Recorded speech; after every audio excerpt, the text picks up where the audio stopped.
First Nations leaders from Canada and the United States are joining forces today to deliver a strong message in Ottawa. Leaders say they do not want pipelines from Alberta's tar sands destroying their land.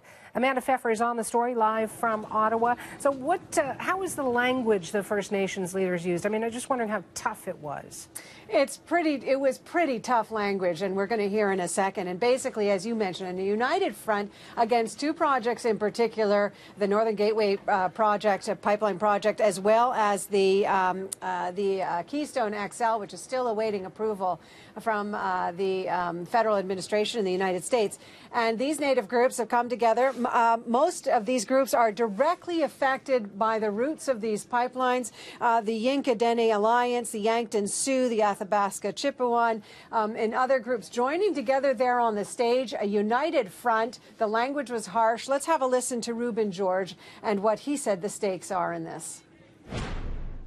With my relatives from the south, from the Dakotas up to the Yinkadene, and 160 nations that signed the Fraser Declaration stand together in solidarity to say no. Because the leaders of Enbridge and the owners of Enbridge and Kinder Morgan and the other tar sand companies, because they're too blind to see because of their greed.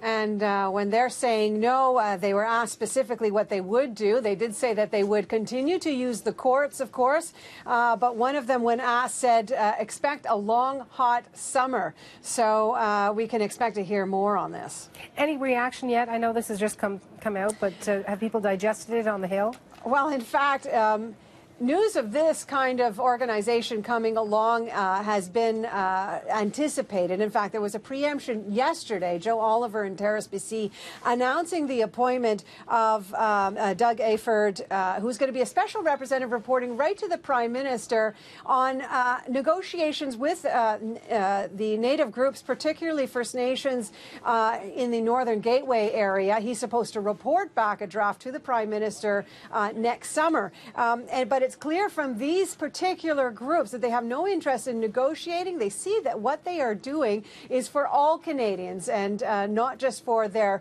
personal interests. And interesting here, they've joined forces with groups in the United States as well, and they're talking about, there's still, the decision pending from the American president about the Keystone XL. So they say there's a question about whether it will be signed, but we're already planning how physically to stop that pipeline.